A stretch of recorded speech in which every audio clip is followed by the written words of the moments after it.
ថៃនៅតែចិញ្ចឹមចិត្តឆ្លៀនពៀនទឹកដីកម្ពុជាទោះមានកិច្ចព្រមព្រៀងសន្តិភាពធ្វើសាក់សីពីលោកប្រធានាធិបតីអាមេរិកដូណាល់ត្រាំក៏ដោយ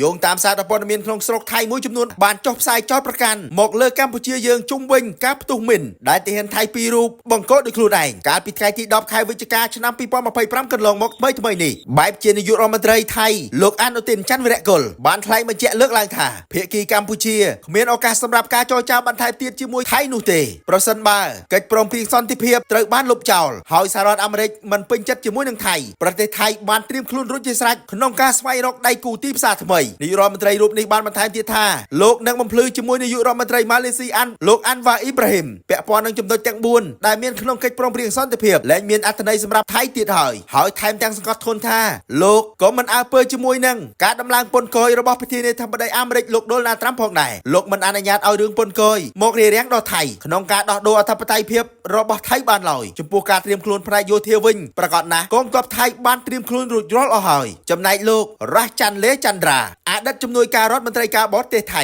បានរិះគន់នាយករដ្ឋមន្ត្រីអនុទិនចំពោះការថ្លែងដែលបង្កចំនួនលើវិធានការពន្ធរបស់អាមេរិកដោយលោកលើកឡើងថាសម្ដីបែបប្រថុយនឹងការធ្វើឲ្យថៃឯកោពីសម្ព័ន្ធមិត្តដ៏សំខាន់និងអាចផ្ដល់ប្រយោជន៍ដល់កម្ពុជាវិញលោកបានបន្ថែមទៀតថាភាគីដែលនឹងទទួលបានផលប្រយោជន៍ច្រើនជាងគេពីសម្ដីទាំងនោះគឺកម្ពុជាលោកបានបន្តថាពួកវាបានធ្វើឲ្យថៃឯកោពីសម្ព័ន្ធមិត្តមហាអំណាចពិភពលោកខណៈជំរុញឲ្យកម្ពុជាកាន់តែគៀកជាមួយនឹងសហរដ្ឋអាមេរិកលោកក៏បានប្រមានផងដែរថាប្រជាជនថៃអាចប្រឈមមុខនឹងផលវិបាកសេដ្ឋកិច្ចប្រសិនបើសហរដ្ឋអាមេរិកឆ្លើយតបដោយសកម្មភាពពន្ធសងសឹកលោកក៏បានសួរថាតើនាយករដ្ឋមន្ត្រីត្រៀមខ្លួនទទួលខុសត្រូវហើយឬនៅប្រសិនបើជីវភាពរបស់ប្រជាជនថៃរងផលប៉ះពាល់លោកបានបន្តទៀតថាការសងសឹកប្រឆាំងនឹងកម្ពុជាគួរតែបន្តទៅមុខប៉ុន្តែអ្វីសំខាន់នៃចំណុចការបង្កចំនួនជាមួយសហរដ្ឋអាមេរិកតើប្រទេសថៃនឹងចំណេញច្រើនជាងការខាតបង់ដែរឬទេ